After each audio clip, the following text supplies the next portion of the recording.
अच्छा बच्चों, अब एक मैंने इस मैट्रिक्स को अलग से लिया, ऑर्थोगोनल मैट्रिक्स।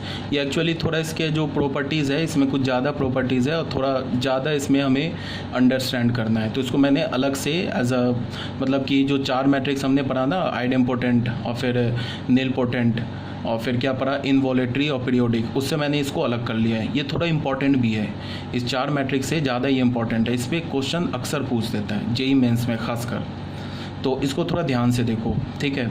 तो ऑर्थोगोनल मैट्रिक्स किसे बोलते हैं? सबसे पहले कंडीशन क्या है, बड़े ध्यान से सुनो क्या है ऑर्थोगोनल का कंडीशन। और दूसरी बात क्या है कि अगर मैंने तुम्हें ये बोला है कि अगर जो भी मैं प्रॉपर्टी बता रहा हूँ इसमें रटने की ज़रूरत नहीं है। फर्स्ट टाइम अगर तुम देखोगे ना तो तुम्हें डर लगेगा कि यार इतना रटना पड़ेगा, नीलपोटेंट की प्रॉपर्टी रटनी पड़ेगी, आइडेम्पोटेंट की प्रॉपर्टी रटनी पड़ेगी हमें, फिर इनवॉलेंट्री की प्रॉपर्टी रटनी पड़ेगी। कुछ भी नहीं करना, सिर्फ अगर तुम्हें अंडरस्टैंड है देन एंड देयर वहाँ पे तुम प्रॉपर्टी निकाल सकते हो। हमें पता है क्या कि आइडेम्पोटेंट मैट्रिक्स है तो ए स्क्वायर इज इक्वल टू ए होगा। अब ए स्क्वायर इज इक्वल टू ए होगा तो हमारे दिमाग में ही हम कैलकुलेट कर लेंगे डिटर्मिनेंट ऑफ ए या तो 0 होगा या तो 1 होगा। इसमें क्या हमने रट लिया प्रॉपर्टी, कुछ रटा। अब अगर determinant of A not equal to 0 होगा तो फिर वहाँ से हम लोग फर्दर मैनिपुलेट कर लेंगे। तो उसमें कुछ रटना नहीं है, सिर्फ अंडरस्टैंडिंग है। तुम अगर समझ जाओगे, एक बार लिख लोगे तो तुम्हें कोई भी प्रॉपर्टी याद नहीं करनी है। बट इसमें थोड़ा सा तुम्हें ध्यान देना है। ये जो टॉपिक है ना हमारा ऑर्थोगोनल मैट्रिक्स, इसको थोड़ा, इसमें भी रटना नहीं है बट तुमको थोड़ा ध्यान से इसको समझना है। इसीलिए मैंने इसको एज अ डिफरेंट टॉपिक बना के यहाँ पे अलग से तुम्हें बता रहा हूँ। ऑर्थोगोनल मैट्रिक्स में आ जाओ।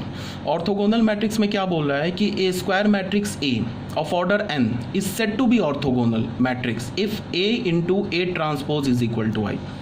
किसी भी स्क्वायर मैट्रिक्स को ऑर्थोगोनल मैट्रिक्स होने के लिए सिर्फ एक ही कंडीशन है। क्या कंडीशन है? ए और उसका ट्रांसपोज अगर एक आइडेंटिटी मैट्रिक्स के इक्वल हो जाए तो वो ए मैट्रिक्स ऑर्थोगोनल हो जाएगा। ठीक है, यहाँ तक कोई प्रॉब्लम नहीं है। अब आ जाओ इसकी प्रॉपर्टीज़ पे।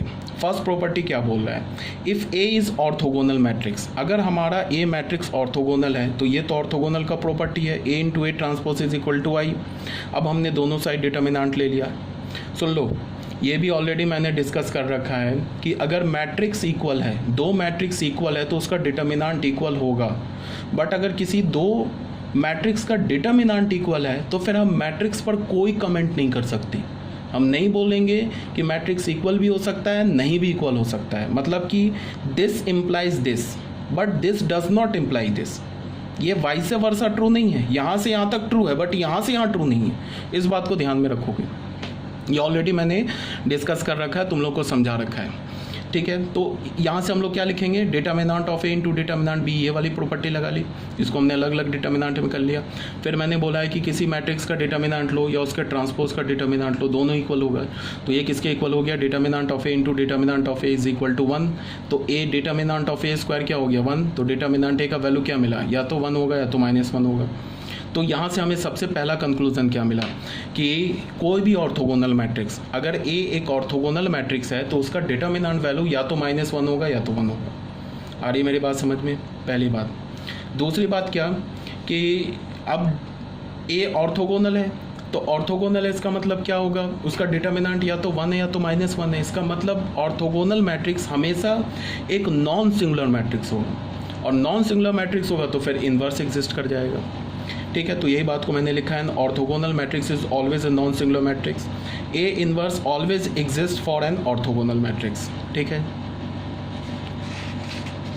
उसके बाद आ जाओ तुम सेकेंड प्रॉपर्टी पे। सेकेंड प्रॉपर्टी क्या बोल रहा है, फॉर ऑर्थोगोनल मैट्रिक्स ए। ये क्या है, ये तो ऑर्थोगोनल का डेफिनेशन है। हमने क्या किया, pre multiply by A inverse on both side. A inverse तो एग्जिस्ट करेगा ही बिकॉज ए हमारा क्या नॉन सिंगुलर है, तो प्री मल्टीप्लाई कर दिया ए इनवर्स से। अब हमने क्या किया, यहाँ पे मैट्रिक्स का ना इस स्टेप पर आने पे हमने क्या किया, मैट्रिक्स का एसोसिएटिव रूल यूज़ कर लिया। तो यहाँ क्या हमने बोला, A inverse into A transpose is equal to A inverse. तो यहाँ से ए इनवर्स इंटू ए क्या हो गया, आइडेंटिटी मैट्रिक्स। यहाँ क्या हो गया, A transpose is equal to A inverse. तो यहाँ से हमें क्या पता चला, A transpose is equal to A inverse. तो यहाँ से हमें क्या पता चला, if A is an orthogonal matrix then transpose of A is equal to inverse of A. मतलब क्या है कि अगर हमारे पास ए मैट्रिक्स एक ऑर्थोगोनल मैट्रिक्स है तो ए का जो ट्रांसपोज होगा वही ए का इन्वर्स होगा, ये कहने का मतलब है। ये कंडीशन हमने किस में निकाला था पहले, ऐसा भी एक कंडीशन हम लोग निकाल चुके हैं, A is equal to A inverse. A is equal to A inverse किस में निकाला था हमने, बताओ। A is equal to A inverse हमने इनवॉलेटरी मैट्रिक्स में निकाला था। ऐसे हमने बोला था ना कि ए स्क्वायर अगर आई के इक्वल होगा तो यहाँ से हमें क्या होगा कि अगर determinant of A is not equal to 0 होगा तो हमने यहाँ से ए इन्वर्स से मल्टीप्लाई कर दिया into A square is equal to A inverse I. तो ये क्या हो जाएगा, A inverse into A is equal to A inverse. ये आई हो गया तो I A is equal to A inverse. ये तो इनवॉलेटरी मैट्रिक्स का कंडीशन था कि A is equal to A inverse, मतलब ए मैट्रिक्स का इन्वर्स वो खुद होगा।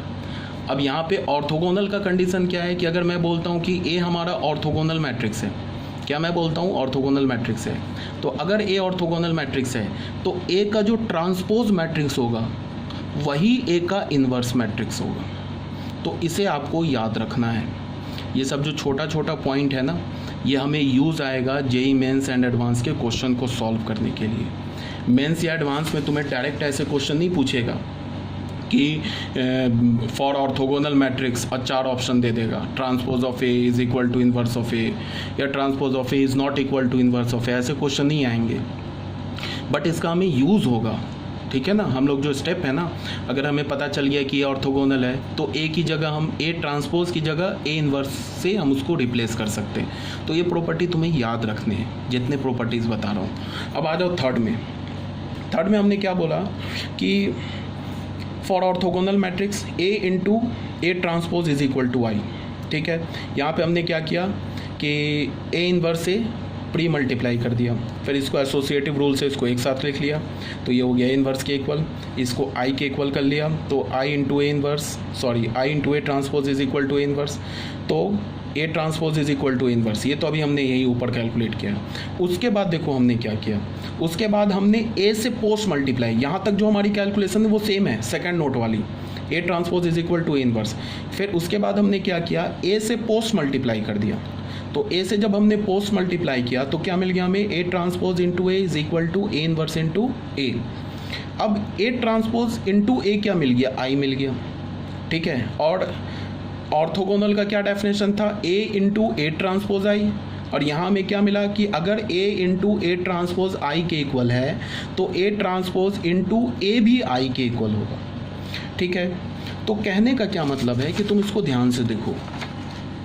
अगर मैंने कभी भी ऐसे लिख दिया ना, सुनो ध्यान से, ए बी को अगर मैंने कभी भी आई के इक्वल लिख दिया, इतना मैंने लिख के चुप हो जाता हूँ, तो यहाँ से हमें क्या क्या कंक्लूजन मिल सकता है, इसको देखो।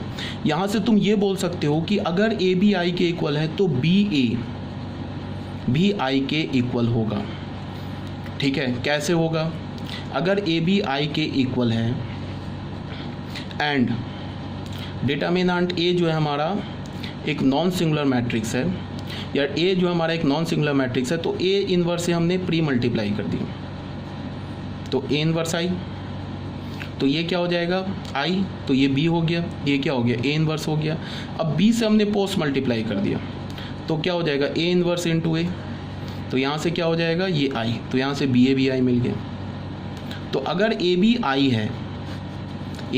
है and A is a non singular matrix, then B A is equal to I, तो A B is equal to B A is equal to I हो जाएगा। फिर से एक बार बोल रहा हूँ, अगर ए बी आई है and A is a non singular matrix, then B A is equal to also I, then A B is equal to B A is equal to I. और फिर मैंने ये बता रखा है कि अगर ए बी और बी ए आई के इक्वल है तो याद करो मैंने बोला था कि ए का इन्वर्स बी हो जाएगा और बी का इन्वर्स ए हो जाएगा, ऐसा मैंने बोला है। तो यहाँ से हम क्या लिख सकते हैं, ए का इन्वर्स बी हो जाएगा एंड बी का इन्वर्स ए हो जाएगा।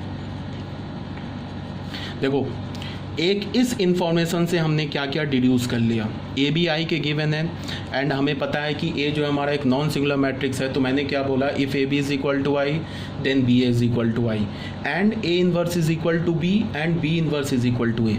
ये बात क्लियर है। अब आ जाओ जो हमारे पास गिवन कंडीशन है उस पर आ जाओ। गिवन कंडीशन क्या है एक बार फिर से मैं बता रहा हूँ, सुनो ध्यान से।